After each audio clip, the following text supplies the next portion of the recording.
Demon dogs and phantom cats. Huge dogs and cats of unknown origin have appeared and reappeared frequently all over the world, spreading terror and nurturing superstition in their wake. There are numerous documented accounts of these apparitions in medieval histories. But such events continue to persist to this day. England has suffered periodic outbreaks of these monsters, but so have the civilized, sophisticated climes of Connecticut and Michigan.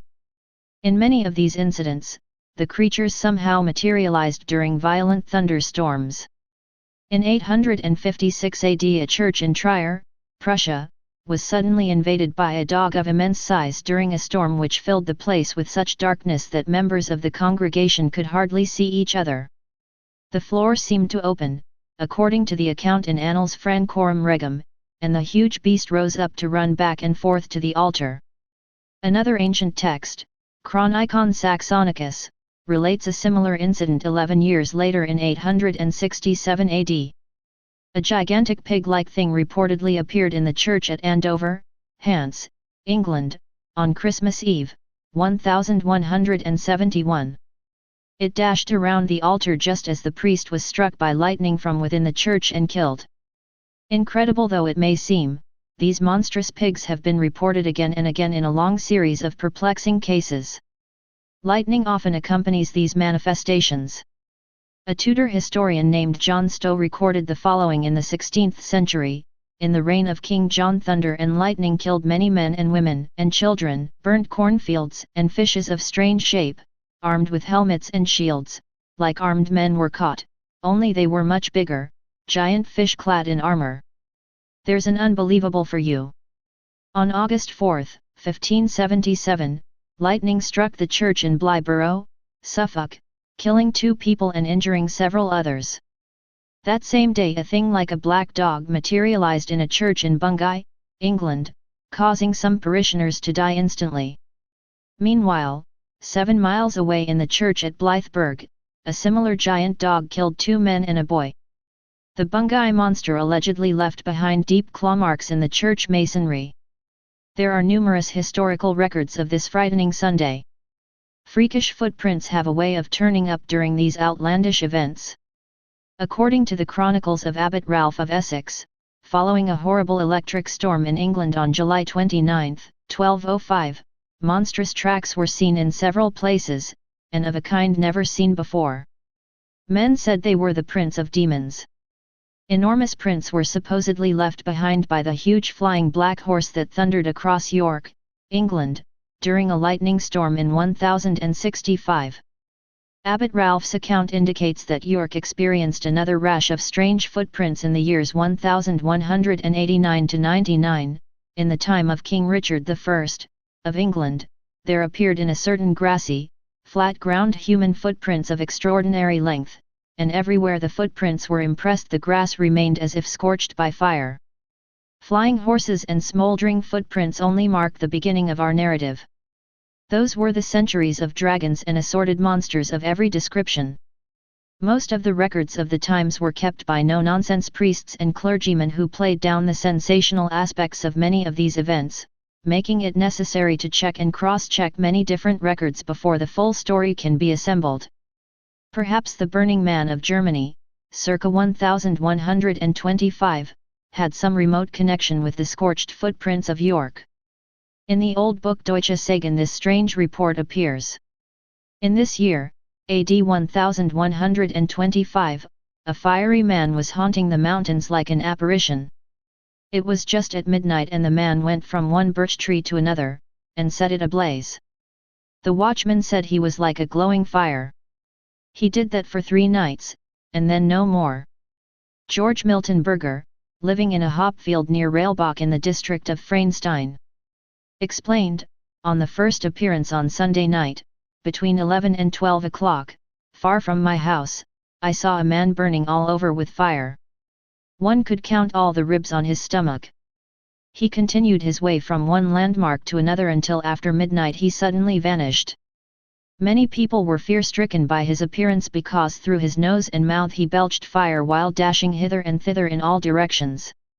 Deutsche Sagen, Volume 1, p. 229. Another unbelievable had the poor taste to show up uninvited at the wedding dance of King Alexander of Scotland in 1293. This poor fellow was not a fire, he was simply stark naked. Worse still, he had neglected to wear any flesh.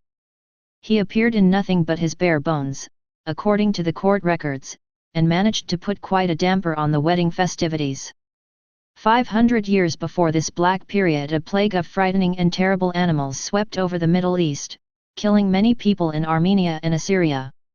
The Chronicon of Denis de Telmar describes them thus: their muzzle was small and long, and they had great ears, like those of horses. The skin on their dorsal spine resembled the bristles of pigs, and stuck straight up. It was said that these fearsome beasts easily outwitted and killed many men. They raided villages and carried off children. For some reason, dogs did not bark at them. Whole herds of goats and sheep were devoured by them. They ravaged hundreds of square miles of villages before they vanished forever. In Germany during this same period, some huge black animal was prowling the dark forests near Darmstadt, killing people off like flies. Finally, a local baron fought the beast. He managed to kill it, but during the fight he suffered a wound which led to his death. A statue was erected to him in the tomb of his castle, both of which are still standing. He was the Baron of Frankenstein, and the first Frankenstein monster movie was actually filmed in the ruins of the old castle. Hairy beasts and spectral dogs have always held a prominent place in occult lore. It is hard to find a book on psychic phenomena that does not mention at least one or two dog stories. England and France have yielded many. A phantom donkey with shaggy hair and eyes like saucers is supposed to have haunted Leeds, England, for many years and earned the nickname Padfoot. It was said to have been missing one, possibly two legs. Tring, Hertford, England, was visited frequently by a spectral dog in the 19th century. It was said to have been connected somehow with a lady who was drowned as a witch in 1751. Here is one description of the animal from the Book of Days, published in the 1800s. I was returning home late at night in a gig with the person who was driving. When we came near the spot where a portion of the gibbet had lately stood, we saw on the bank of the roadside a flame of fire as large as a man's hat. "What's that?" I exclaimed. "Hush," said my companion, and suddenly pulling in his horse, came to a dead stop. I then saw an immense black dog just in front of our horse, the strangest looking creature I ever beheld. He was as big as a Newfoundland, but very gaunt, shaggy, with long ears and tail, eyes like balls of fire, and large, long teeth, for he opened his mouth and seemed to grin at us. In a few minutes the dog disappeared, seeming to vanish like a shadow, or to sink into the earth, and we drove on over the spot where he had lain. White and black phantom horses have also appeared and disappeared mysteriously throughout history, their heavy hoofbeats resounding late at night across dozens of countries. Often they carry eerie riders dressed in black capes with hoods drawn over their heads. Something wicked this way comes. Every century has produced almost countless monster tales. The 19th century was no exception. Something was busy killing sheep and cattle along the border between Scotland and England in 1810. Whatever it was, it nipped the animals' jugular veins and sucked out their blood, killing 8 or 10 animals a night. Mobs of angry farmers took up arms and searched the area. Without success. But that September a dog was shot in a cornfield and the killings reportedly stopped. A vampire dog? But wait, there's more. Charles Fort, the late and much maligned researcher into the deliberately forgotten past, unearthed various other accounts of blood-sucking sheep killers in the files of the British Museum in London. In his mind-dazzling book, Lo, he discusses the wave of vampirism that overtook Ireland in 1872. See Chap 13. Beginning in January of that year, something killed as many as 30 sheep a night in Cavan, Ireland, making incisions in their throats and sucking out their blood. No flesh was eaten. The monster left behind elongated tracks, dog-like, yet larger and more powerful than a dog's.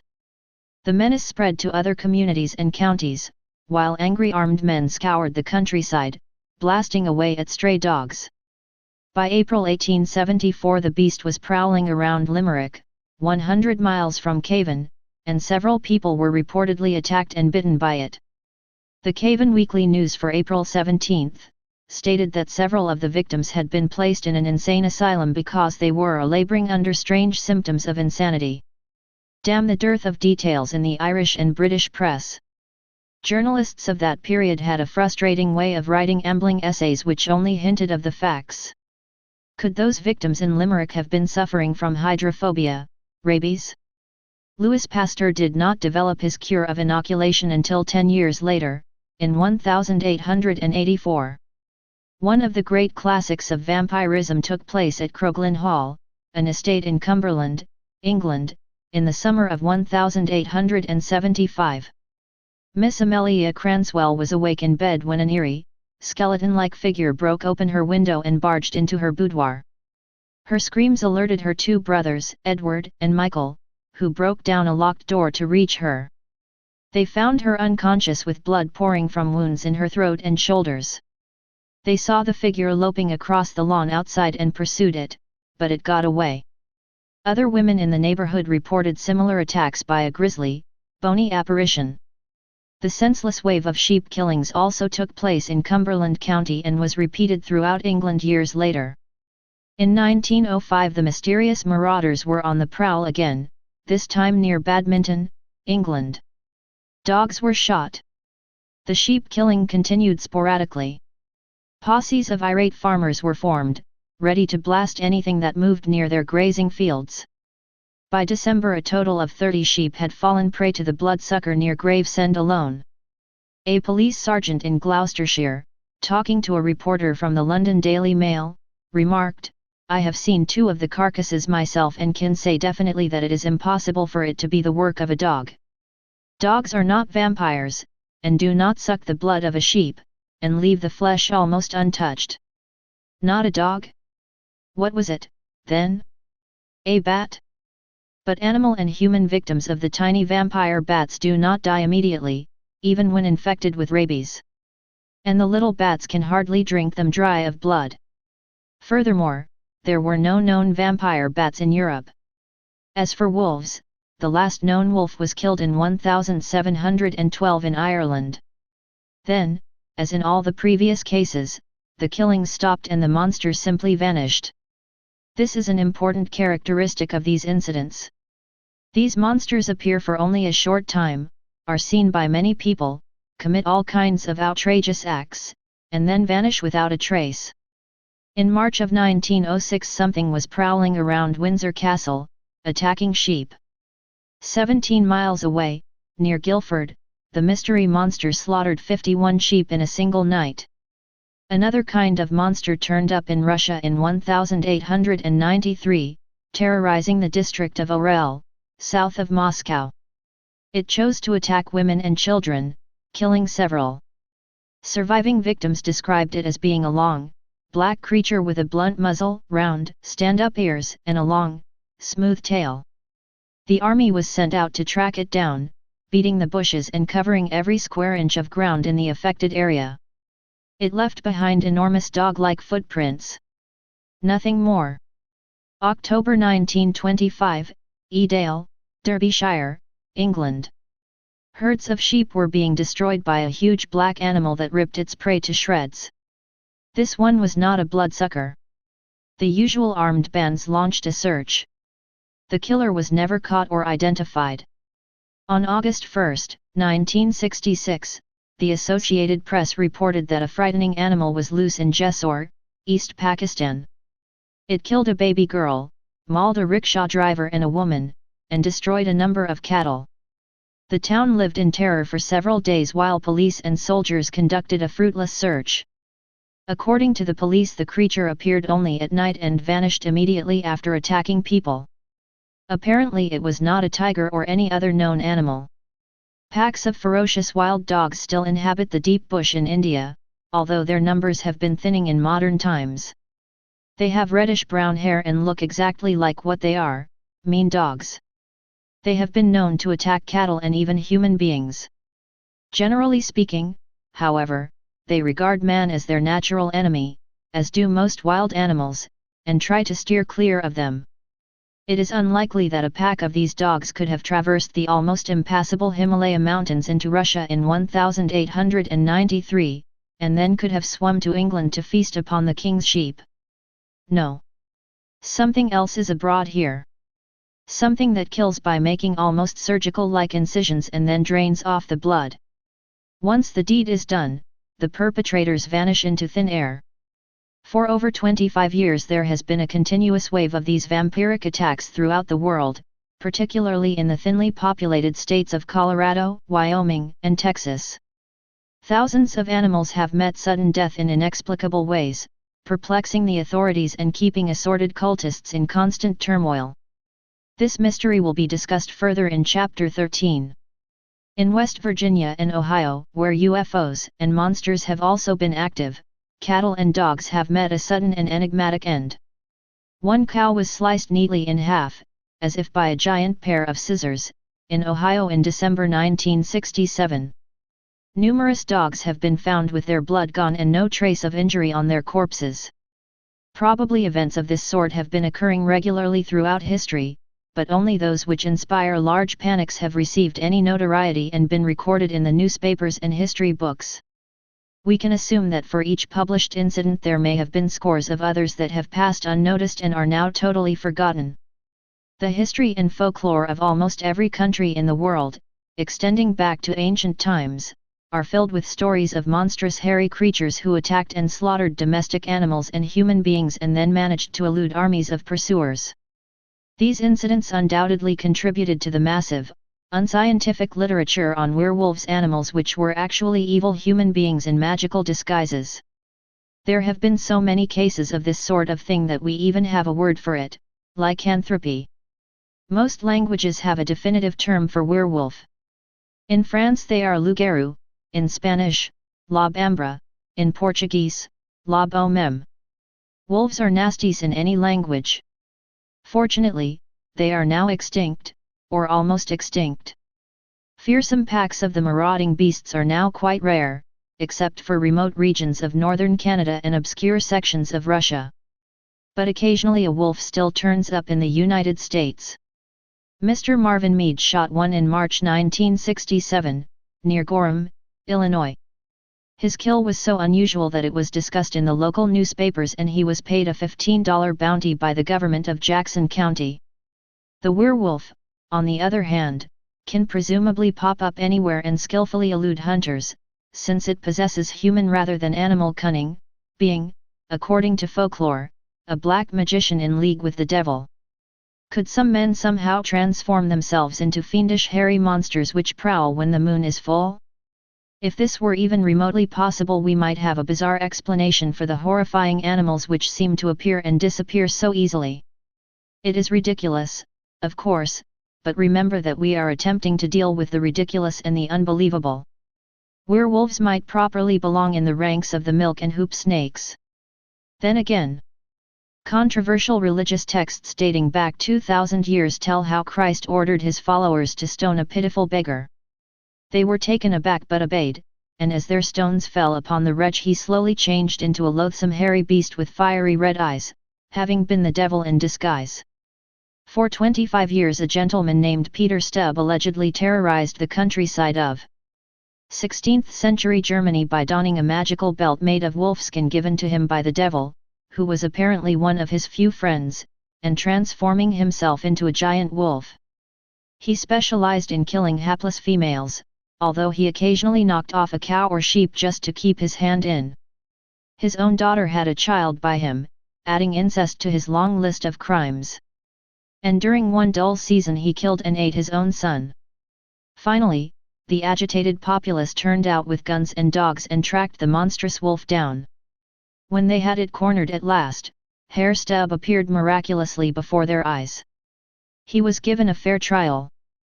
But first he was closely questioned by the authorities, and during that interrogation his fingernails were accidentally pulled out, and a few of his bones were broken. Perhaps these proceedings convinced him that it might be wise to confess openly. Following his fair trial, he was tortured a bit more, and then his was mounted on a pole outside the village of Bedburg to warn away other werewolves, no doubt. His magical wolfskin belt was never recovered. Among the classics of lycanthropy is the well-documented story of the werewolf of Le Gavaudin, France, circa 1764–67. This beast walked like a man but was covered with hair, had a snout like a pig, and pointed ears. It killed many people, tearing out hearts and drinking blood with wild abandon. Children from several villages fell prey to it. A peasant farmer named Jean-Pierre Porcher was among the first to actually shoot at it in September 1764. He said he saw it sneaking up on his house, so he grabbed his rifle and blasted away, apparently without effect. The beast ran off. M. Porcher described it as being the size of a donkey, covered with hair, and having something like horseshoes on its feet. It left behind the kind of hoof prints so often associated with the devil. A few months later the monster attacked a group of children near the village of Chenalias, and they fought back with knives and pitchforks, finally driving it off, but not before it had mauled and killed 2 of their number. King Louis XV heard the reports and dispatched a company of cavalry to the scene. The soldiers found the tracks and followed them. They even caught a glimpse of the unbelievable and fired at it. But, as usual, it got away. As the killings continued, the usual army of farmers spread out to hunt the demon down. In the end, a man named Jean Chastel won a place in French history by shooting it. He had loaded his rifle with silver bullets, it being a well-established superstition that only silver bullets can kill werewolves and vampires, and was nervously reading a prayer book when the monster stomped out of the woods and headed straight for him. He fired point blank, hitting it in the chest and terminating its 3-year career of horror. The huge body was paraded triumphantly through the villages and then was supposedly shipped to Versailles so the king could see it. We say supposedly because it apparently disappeared along the way or was buried when the stench got to be too much for its transporters. The ending of the otherwise detailed report is unaccountably hazy, raising some speculation that the authorities were trying to hide something about its identity or final description. But what? Was the creature actually more like a man than an animal? We will never know. There are many books on lycanthropy, a number of which go to the trouble of explaining just how you can turn yourself into a werewolf. The great flaw in most of these formulas is that you must smear yourself with a special witch's salve composed of almost unobtainable ingredients. And most of the werewolf stories seem of dubious origin, handed down from generation to generation in cheap pamphlets and little-known secret books. Some of these seem to have been based on tenuous letters passing along local rumors and gossip, which may have been founded on the enigmatic appearance of mystery beasts rather than the provable existence of a genuine werewolf. One puzzling werewolf story which is possibly of that type appears word for word in 2 different American paperback books published in recent years by 2 different companies and credited to 2 different authors. It is very neatly vague. The time is about 50 years ago. The place is a county in Wales called Merionethshire. A woman identified only as Miss St. Denis was walking away from a railway station somewhere in Merionethshire when she became aware of a figure behind her. She turned and faced an erect creature covered with hair, a head like a wolf, blazing eyes, and dripping white fangs. Showing great presence of mind, Miss St. Denis whipped out a flashlight. We can question whether flashlights existed and were in use in Wales 50 years ago, and directed the beam at the monster. It instantly faded away into thin air. While the werewolf legends are open to debate, there are many authentic cases of human vampirism. Some of them occurred as recently as the last decade. In his book Sex and the Supernatural, Brad Steiger discusses several celebrated cases in which demented men and women found sexual gratification in acts of brutal murder, which included drinking their victims' blood. There have been numerous ghoulish affairs in which the pseudo-vampires dug up fresh graves and mutilated the corpses or even ate them. In their way, these unfortunate characters seem to have been obsessed with the same frightening appetites that drove the leopard men to terrorize whole generations in West Africa. Appetites that would have sickened even the Marquis de Sade. The leopard cult plagued Guinea and Senegal for many centuries, but during the last decade the authorities have made a serious effort to wipe them out. Leopard men don leopard skins, grip razor-sharp, claw-like instruments in their hands, and crawl about the bush trying to imitate and act and appearance the animal after which the cult was named. Their victims, who are supposed to number in the thousands, look as if they had been savagely mauled by a leopard. In case you have never seen the animal kill, the leopard, like most of the big cats, attacks by gripping the human prey about the head and shoulders while its hind claws raise up and rake away at the stomach, disemboweling the victim. Man-eating tigers, who are usually injured or lame and thus unable to go after ordinary prey, prefer to pounce from behind, seizing the head and snapping the spine in a single quick frenzy of movement. The African leopard men share the commonly held primitive belief that they can draw upon the strength and spirit of wild animals by wearing their hides. The cult is also cannibalistic, and one of the initiation rites requires that the plebe must produce a member of his own family for dinner after the ceremony. What a way to get rid of your mother-in-law! The leopard cult was last heard from in the early 1960s. There have since been many changes in the countries affected by the cult, and perhaps they are no longer roasting their mother-in-law but are sitting home and watching television instead. It is not very likely that the leopard cult ever existed in England or France, nor would such a cult ruthlessly massacre 50 cattle or sheep in a single night. The real culprits are still at large. Every so often some newspaper describes how a tame, polite little house cat suddenly turned into a ferocious monster and successfully drove off an unwary burglar who dared to invade its home grounds. Cats are odd little beasts and have managed to surround themselves with all kinds of legend and folklore. Cat cemeteries have been found in ancient Egypt. Beautiful, lovingly carved cat statues have been discovered in ancient tombs. Winged cats are depicted in the ancient hieroglyphics. The cat was even deified and worshipped. During the Dark Ages, the cat acquired a somewhat more sinister reputation. Practitioners of witchcraft were alleged to have used the animals as familiars. The cat became a spy, sent to peer into windows and report back to the witch. It is said that witches could call upon the little beasts to perform all kinds of foul and ugly deeds. One of the most fascinating of these tales involves a lady who practiced vampirism in her spare time. Her name was Countess Elizabeth Bathory. She lived in a charming old castle in Szeged, Hungary, in the early 1600s.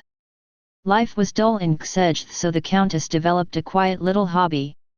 She would invite local peasant girls to the castle and entertain herself by stringing them up in the dining room, slicing open their arteries, and drinking their blood. After a few years of this, the local townspeople became rather annoyed and grumbled to the authorities. On New Year's Eve 1610, a group of soldiers and policemen, led by the local governor, assaulted the castle and caught the Countess and a few of her select friends in the act of celebrating the new year by lapping up the blood of a very unhappy young girl. Upset by the intrusion, the Countess is supposed to have uttered an extravagant curse, calling upon 99 cats to come to her rescue. Shortly afterwards, by a most curious coincidence, the local priest who accompanied the raiders was climbing a staircase in the castle when 6 cats suddenly pounced upon him, badly scratching and biting him.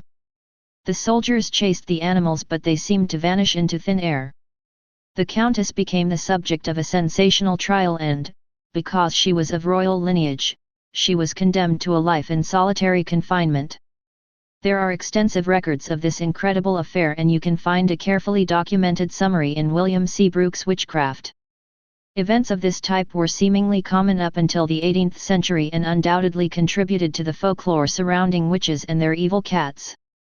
There is another kind of phantom cat which occasionally appears and disappears suddenly, even in heavily populated areas. This one is huge in size, resembling somewhat a lithe black panther. It has turned up in many places where panthers were, and are, unknown. Pantherless England has had a number of sightings of this beast over the years. In the fall of 1967, our giant mystery panther caused considerable consternation when he took a stroll along the quiet streets in Connecticut. A bus driver in West Rock could hardly believe his eyes when the great beast ambled past him and turned a corner on Valley Street. Hordes of policemen descended on the area and searched for what was described as a baby tiger.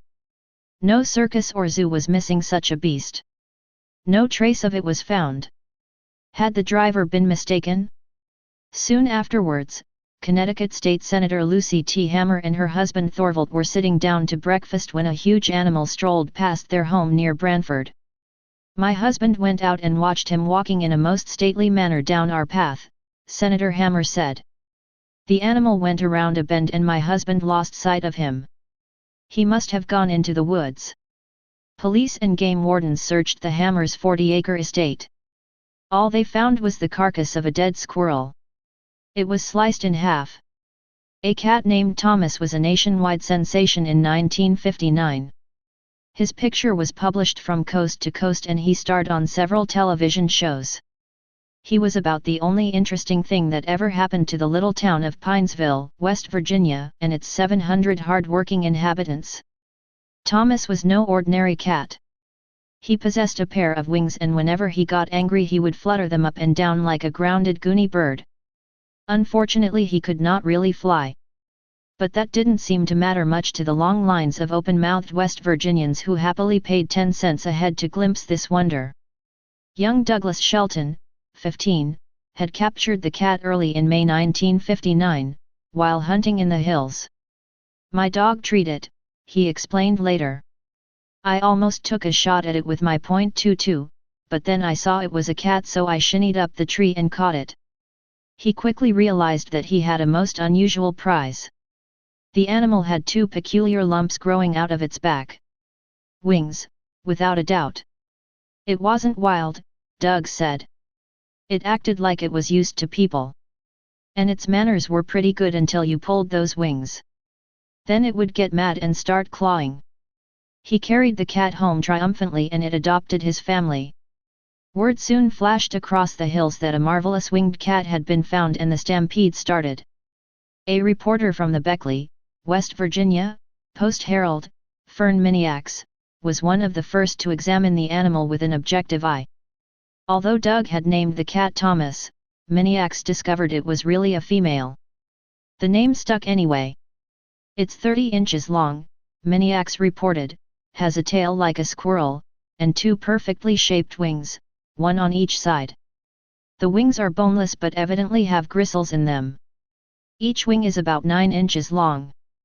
Thomas looked like a Persian cat and had long, beautiful hair. Her feet were slightly oversized and she was considered somewhat larger overall than the average cat. The wings were furry and soft, but felt gritty near the body." A local conservation officer inspected the animal and said he thought it was just shedding its coat, much to the annoyance of the growing cult of winged cat believers in Pinesville. An anonymous veterinarian traveled from Baltimore, Maryland, to look Thomas over. "I thought at first," he said sagely, "that the wings were the result of a freak of nature, an attempt to grow an extra pair of legs. But now I don't know what they are." Stories of Doug Shelton's amazing find reached New York City and Dave Garroway, then the MC of NBC's Today Show, invited Thomas, an owner, to the big town. Though it was obviously beneath the dignity of a winged cat, Doug's mother insisted that he and Thomas travel to the city by train. She was afraid to let them fly. On June 8, 1959, Thomas confronted the NBC cameras like a bored pro while Doug shyly told his story to millions. Jack Lescoli was acting MC that day, and Doug admitted that he had been offered as much as $400 for the animal, but he was not tempted to sell her. Thomas apparently was not very interested in the furor surrounding her, but fame gave her expensive eating habits. She preferred fresh meat and mackerel fish over ordinary canned cat foods. Pinesville now had a real honest-to-goodness celebrity in its midst. People traveled for miles along the treacherous mountain roads to look at the animal, and the Shelton family realized they had a good thing going. Doug hauled in the dimes and Mrs. Shelton charged reporters a nominal sum if they wanted to take pictures of Thomas. "Folks around here estimated that Douglas took in over $2,000 with that cat," one resident observed. Doug, however, claimed that about 1,000 people paid 10 cents apiece to gape at the feline. That would have netted him around $100, hardly enough to keep the winged wonder in fresh fish. As the lines continued to form and townspeople began to mumble about all the money Doug was making, a new drama unfolded. Mrs. Charles Hicks, a soft-spoken gray-haired widow on the Pinesville-Baileysville Road, announced that Thomas really belonged to her. "I don't want to cause any trouble," she noted gently. "I just want my cat back." According to her story, the cat had been given to her by a friend who had purchased it in a pet shop in California for $25. She had named it Mitzi, and she said that her family, friends, and neighbors were used to seeing its wings and could verify her claims. "One day I put some drops in Mitzi's ears," Mrs. Hicks told reporters, "and she ran away. That Shelton boy found her 4 days later." Douglas, still busy raking in the dimes, refused to turn Thomas over to her. So she sued. On October 5, 1959, Thomas had his day in court.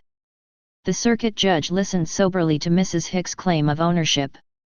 Then Doug Shelton entered the courtroom with Exhibit A, a beautiful oversized Persian cat, under one arm, and Exhibit B, a shoe box, under the other.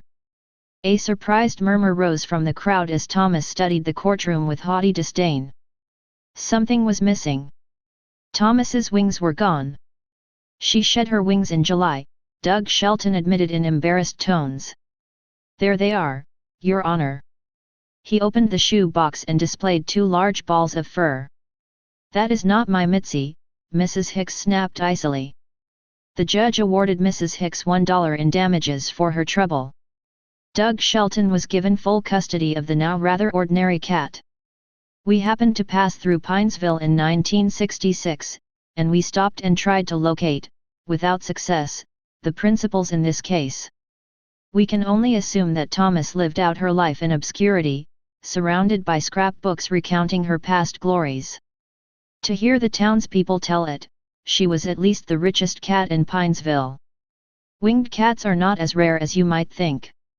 In June 1966, a large black feline with apparently workable wings reportedly terrorized farm animals and family pets around the little community of Alfred, Ontario, in Canada.